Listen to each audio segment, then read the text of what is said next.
ಬೆಂಗಳೂರಿನಲ್ಲಿ ಬಿಸಿಲಿನ ತಾಪಮಾನ ಗಣನೀಯವಾಗಿ ದಿನದಿಂದ ದಿನಕ್ಕೆ ಏರಿಕೆ ಆಗ್ತಾನೆ ಇದೆ. ನಗರದಲ್ಲಿ ಹೀಟ್ ಸ್ಟ್ರೋಕ್ ಪ್ರಕರಣ ಹೆಚ್ಚುವ ಆತಂಕ. ಕೆಸಿ ಜನರಲ್ ಆಸ್ಪತ್ರೆಯಲ್ಲಿ ಇದಕ್ಕಾಗಿ ಸ್ಪೆಷಲ್ ವಾರ್ಡ್ ಅನ್ನೇ ನಿರ್ಮಾಣ ಮಾಡಲಾಗಿದೆ. ಬಿಸಿಲಿನ ತಾಪ ಹೆಚ್ಚಾಗಿ ಭಾರಿ ಸಮಸ್ಯೆಗಳಾಗ್ತಾ ಇದೆ. ಇದರಲ್ಲಿ ಸಿಲಿಕಾನ್ ಸಿಟಿ ಮಂದಿಗೆ ಬಿಸಿಲಿನ ತಾಪದಿಂದಾಗಿ ಅನೇಕ ಸಮಸ್ಯೆಗಳು. ಹೀಗಾಗಿ ಸ್ಪೆಷಲ್ ವಾರ್ಡ್ ಅನ್ನೇ ನಿರ್ಮಾಣ ಮಾಡಲಾಗಿದೆ. ಸರ್ಕಾರದಿಂದ 5 ಬೆಡ್ಗಳ ನಿರ್ಮಾಣ, ಹೀಟ್ ಸ್ಟ್ರೋಕ್ ವಾರ್ಡ್ಗಾಗಿಯೇ ಎಲ್ಲ ರೀತಿಯ ಸಿದ್ಧತೆಯನ್ನು ಮಾಡಿಕೊಳ್ಳಲಾಗಿದೆ. ಮುಂಜಾಗ್ರತಾ ಕ್ರಮವಾಗಿ ಔಷಧ, AC ಸೇರಿದಂತೆ ಎಲ್ಲ ವ್ಯವಸ್ಥೆಯನ್ನು ಆಸ್ಪತ್ರೆಯಲ್ಲಿ ಮಾಡಲಾಗಿರೋದು. ಇದುವರೆಗೆ ಯಾವುದೇ ಪ್ರಕರಣಗಳು ಕಂಡು ಬಂದಿಲ್ಲ. ಆದರೆ ಬಿಸಿಲೀಗ ಹೆಚ್ಚಾಗ್ತಾ ಇದೆ. ಮುಂದೆ ಸಮಸ್ಯೆ ಆಗಬಾರ್ದು ಅಂತ ಪ್ರಿಕಾಷನರಿ. ಈಗ ಹೀಟ್ ವೇವ್ ಸಂಬಂಧಪಟ್ಟಂತೆ ಈಗೇನು ನಮ್ಮ ಆರೋಗ್ಯ ಇಲಾಖೆ ಆಯುಕ್ತಾಲಯದಿಂದ ಏನು ಹೊರಡಿಸಿದ್ದಾರೆ ಆದೇಶನ, ಎಲ್ಲ ಜಿಲ್ಲಾ ಆಸ್ಪತ್ರೆಗೆ ತಕ್ಕಂಗೆ ನಮಗೆ ಕೂಡ ನಾವು 5 ಬೆಡ್ಗಳನ್ನು ನಾವು ಕಾಯ್ದಿರಿಸಿದ್ದೀವಿ. ಸೊ ಯಾವುದೇ ಪೇಷಂಟ್, ಈಗ ನಾವು ಎಮರ್ಜೆನ್ಸಿ ವಿಭಾಗದಲ್ಲಿ ನಮ್ಮ ಏನು ತಜ್ಞ ವೈದ್ಯರು ಮತ್ತು ನಮ್ಮ ಕರ್ತವ್ಯದಲ್ಲಿರೋ ವೈದ್ಯರು ಏನಾದ್ರು ತೀರ್ಮಾನ ಮಾಡಿದರೆ ಪೇಷಂಟ್ ನೀಡ್ಸ್ ಅಡ್ಮಿಷನ್ ಅಂದರೆ ಅವ್ರನ್ನ ಸೆಪ್ರೇಟಾಗಿ ಕಾಳಜಿ ವಹಿಸುವಂಥದ್ದು. ಯಾಕಂದರೆ ಇದು ಪ್ರತಿದಿನ ಇಂಥ ಕೇಸ್ಗಳು ಬರಲಿಕ್ಕಿಲ್ಲ.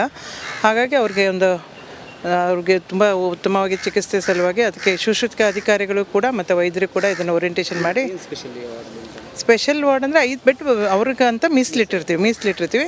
ಔಷಧಿಗಳು ಬೇಕಾದಂಥ IV ಫ್ಲೂಯಿಡ್ಸ್ ಇರ್ಬೋದು, ಆ್ಯಂಟಿಬಯೋಟಿಕ್. ರಾಜ್ಯದಲ್ಲಿ ದಿನದಿಂದ ದಿನಕ್ಕೆ ತಾಪಮಾನ ಹೆಚ್ಚಳ ಆಗ್ತಿದೆ. ಹೀಗಾಗಿ ಹೀಟ್ ಸ್ಟ್ರೋಕ್ ಆತಂಕ ಮನೆ ಮಾಡಿದೆ. ಹೀಗಾಗಿ ಆರೋಗ್ಯ ಇಲಾಖೆ ಒಂದು ಕಡೆ ಮಾರ್ಗಸೂಚಿ ಪ್ರಕಟ ಮಾಡಿದೆ.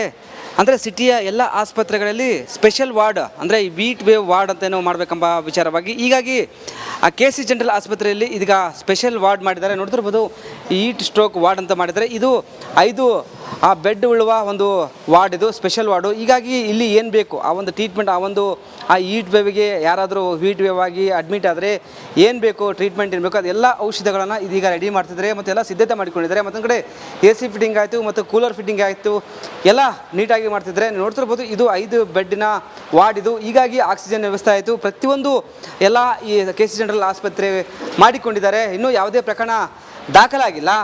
ಆದ್ರೀಗ ಮುಂಜಾಗ್ರತೆ ಕ್ರಮ, ಯಾಕಂದರೆ ಮಾರ್ಗಸೂಚಿ ಪ್ರಕಟ ಆಗಿದೆ. ಇದುವರೆಗೂ ರಾಜ್ಯದಲ್ಲಿ ಹೀಟ್ ರೇಷಿಯೋ 367. ಮತ್ತೊಂದು ಕಡೆ ಹೀಟ್ ವೇವ್ಗೆ 84 ವರ್ಷದವರೆಗೆ ಹೀಟ್ ವೇವ್ ಒಂದು ಪ್ರಕರಣ ಪತ್ತೆಯಾಗಿದೆ. ಹೀಗಾಗಿ ಮುಂಜಾಗ್ರತಾ ಕ್ರಮವಾಗಿ ಇದೀಗ ಆರೋಗ್ಯ ಇಲಾಖೆ ಈ ಒಂದು ಸ್ಪೆಷಲ್ ವಾರ್ಡ್ಗಳು ಮಾಡ್ತಾ ಇದ್ದೇವೆ. ಎಲ್ಲ ಜಿಲ್ಲಾ ಆಸ್ಪತ್ರೆ ಆಯಿತು ಮತ್ತು ತಾಲೂಕು ಆಸ್ಪತ್ರೆ ಮತ್ತು ಸಿಟಿಯ ಎಲ್ಲ ಆಸ್ಪತ್ರೆಯಲ್ಲಿ ಈಗ ಹೀಟ್ ವೇವ್ ಸ್ಪೆಷಲ್ ವಾರ್ಡ್ ಮಾಡಿ ಏನಾದರೂ ಹೀಟ್ ವೇವಿಂದ ಏನಾದರೂ ಸಮಸ್ಯೆ ಆದರೆ ಈ ಒಂದು ವಾರ್ಡ್ಗೆ ಕರೆದು ಬೇಕಾದ ಟ್ರೀಟ್ಮೆಂಟ್ ಕೊಡಲಿದ್ದಾರೆ. ಕ್ಯಾಮ್ರಾ ಪರ್ಸನ್ ಮಂಜು ಜೊತೆ ವೀರೇಶ್, ರಿಪಬ್ಲಿಕ್ ಕನ್ನಡ, ಬೆಂಗಳೂರು.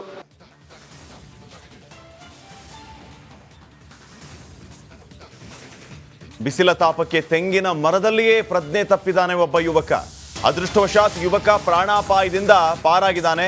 21 ವರ್ಷದ ನವೀನ್ ಸಾವಿನ ದವಡೆಯಿಂದ ಪಾರಾದಂತಹ ಯುವಕ